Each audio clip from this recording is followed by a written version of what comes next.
You're not board certified? Well, no. Listen.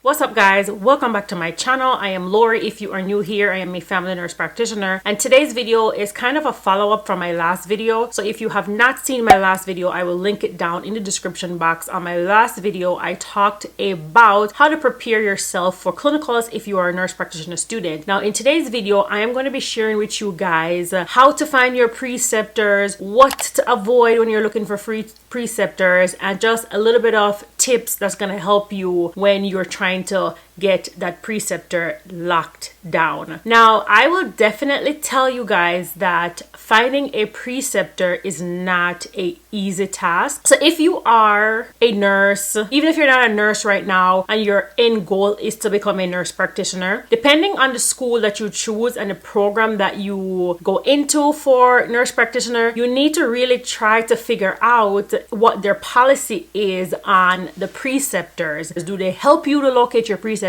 Because a lot of these schools do not help you to find your preceptors, especially the online schools. They do not help you to locate your preceptor. I did not go to school online. I actually went to school in person on campus, and my school did not help us to locate or find a preceptor. They didn't even help to facilitate you if you couldn't find one. So you really need to know this up front. And the funny thing is, I did not know this. I'm trying to be as transparent and real as possible because I feel like sometimes we go into situations even though we think we've done a lot of research. But listen, when I started NP school, I don't know what I thought. I thought that, well, it's like nursing school, right? You get your clinicals, you go to your site, and that's it. I did not find out that this school didn't find our preceptor until I started the program. And maybe like the second semester when other students were saying they're going to try to locate their preceptor because it's gonna be hard. And then I'm like, what in the world? Like, why would they not locate your preceptors for you? So word to the wise, get a head start on locating that preceptor. In my opinion, right now it's 2020. Social media is booming, and this is going to be one of the ways that you can optimize finding a preceptor. Social media like Instagram, Facebook, YouTube. There's a lot of nurse practitioners on Instagram and YouTube and Facebook. A lot of physicians have YouTube channel, Facebook channel, and Instagram channel. So I would definitely tell you guys to try to reach out to some of these people, just to send a message and say, you know what, I'm a student. Do you precept, or do you know someone that precept? Everybody does not precept, and that is totally fine, but maybe they can put you in the right direction that is going to help you to land a preceptor. I've gotten several people send me messages since I started my platform. I precept, however, I work in nursing home facilities, and the funny thing is people pick, choose, and refuse, man. Like, I would tell them I don't really be in the office like that, and then they're like, nah, I'm not trying to come to sniff to do anything. I'm like, okay. And then another time I had a student who wanted me to precept her, and this was through someone that I knew, and then I'm filling out her paperwork, and then she gets annoyed that I was not board certified. She's like, you're not board certified? Well, no. Listen, I'm gonna make a separate video about what does BC and C stands for behind your name, and what is the difference, if there's even a difference. So in one of my other videos, I talked about joining NP organization. I live in Michigan. McNIP is a great organization. You get to meet a lot of nurse practitioners. You're in the space with them, and they can more than likely send you in the right direction. I will definitely say though, some of these nurse practitioners are not here to help you out, and some of them will definitely give you the runaround about precepting or not precepting. When I was a student, I had a lot of not so nice nurse practitioners who are like, nah, or just, I'm not doing that, period. And it's okay if you don't precept, but you can just say, I don't precept, and that is totally okay. Physicians at your job where you work at, some physicians still hate the idea of nurse practitioners. And when I was a student and I was trying to get preceptors, it blew my mind how many physicians hated the idea of nurse practitioners when you kind of come to them and ask them, like, do they precept or do they know someone who precept? Like, some of the comments that they made was just so ridiculous. Like, I had one physician said to me, why didn't you go to school to become a PA? And I'm like, well, I don't want to be a PA, but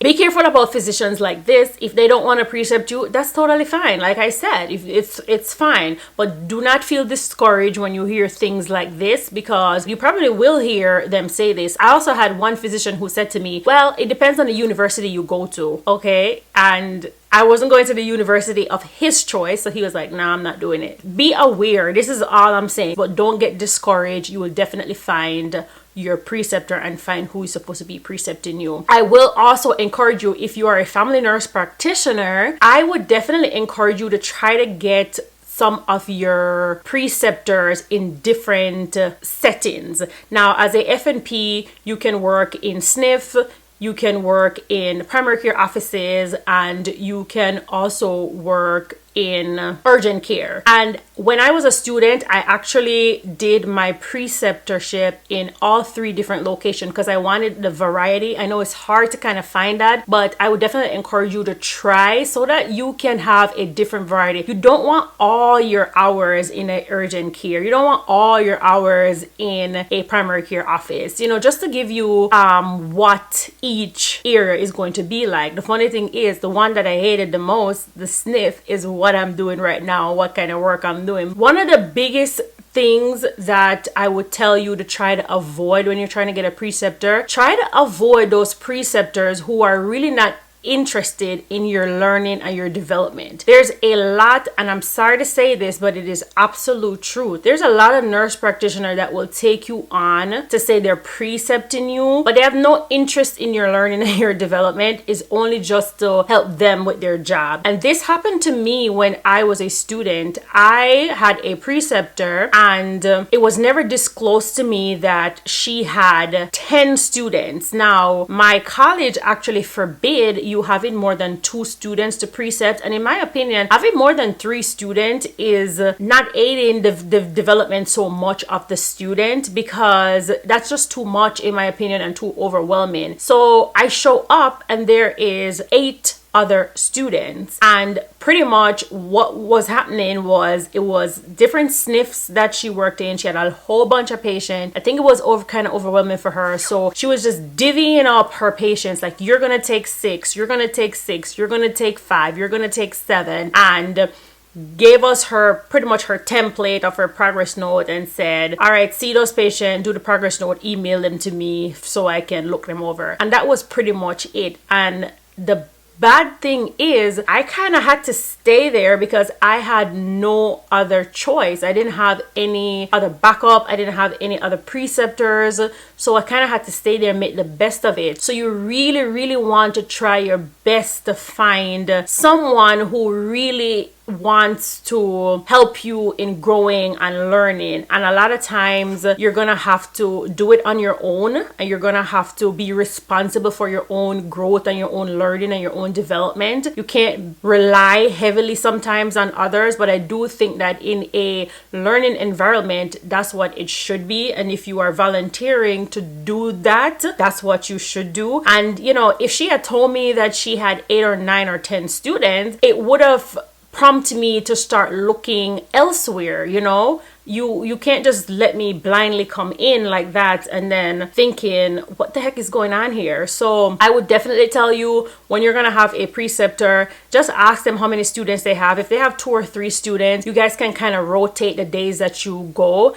I was precepted actually by a physician, and he had medical students and he had NP students and he had a lot of students, and that was disclosed. So I would just choose the days to rotate and to go there when they didn't have a ton load of students, because I kind of wanted my experience to aid me in learning for what is to come and what I need to be doing. So that is pretty much it. Those are just some quick tips that I want to give you when you're trying to locate your preceptors and what to avoid and what to expect. I hope that this video will help you out in some way, and don't forget to like, comment, and subscribe, and I'll definitely catch you guys up on my next video. Bye guys.